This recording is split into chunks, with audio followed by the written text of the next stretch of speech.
Hello guys, पिछली video में हमने इंट्रोडक्टरी पार्ट ओएस का कवर कर लिया था। अगर आपने वो वीडियो नहीं देखी तो आप देख लीजिएगा।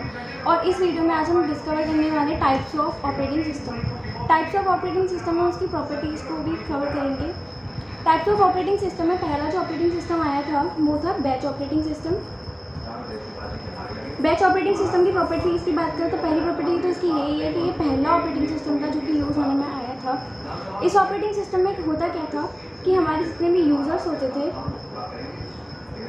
Let's suppose user 1, user 2 end user 3 and so on, इनके सारे ही जितने भी प्रोसेसेस होते थे इनके पास अपने अपने, ठीक है, सबके इंडिविजुअल अपने अपने प्रोसेसेस होते थे एंड देन इनको अपने प्रोसेसेस को एग्जीक्यूट करवाना होता था।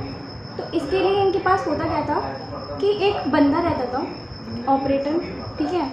वो ऑपरेटर क्या था, उसका टास्क था कि वो सारी प्रोसेसेस को एग्जीक्यूट करवाता था, ठीक है। तो अगर किसी बंदे को या किसी यूज़र को अपना टास्क कंप्लीट करवाना है तो ऑपरेटर के पास जाता था, बट जाने से पहले वो एक मैग्नेटिक टेप, ठीक है, मैग्नेटिक टेप एक टेप होता था जो पहले यूज़ किया जाता था। तो इस मैग्नेटिक टेप पर वो अपने सारे प्रोसेसेस को ऑफलाइन मोड पर अपलोड कर देते थे, ठीक है। जितने प्रोसेसेस उन्हें अपने एग्जीक्यूट करवाने हैं उस पर अपलोड कर देते थे। एक बात ध्यान रखिएगा, इसमें ऑफलाइन मोड पे होता था काम, ठीक है।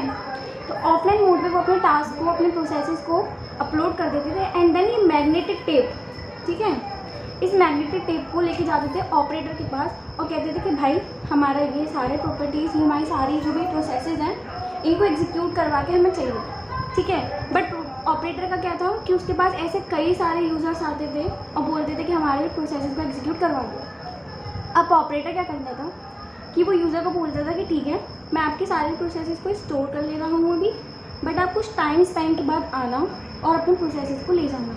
या तो वो डेज़ में अपना टाइम दे देता था या आवर्स में, अगर आपका एग्जीक्यूशन थोड़ा सा कम होता था प्रोसेसेस का और उसके पास कोई और यूजर्स नहीं होते थे तो वो आपको आवर्स में दे देते थे। जब आप आते थे वापस अपने टाइम स्पेंड के बाद तो वो आपको वापस से अपनी सारी प्रोसेसेस एग्जीक्यूट करवा के आपको दे देता था एंड इस तरीके से उस टाइम में काम होता था।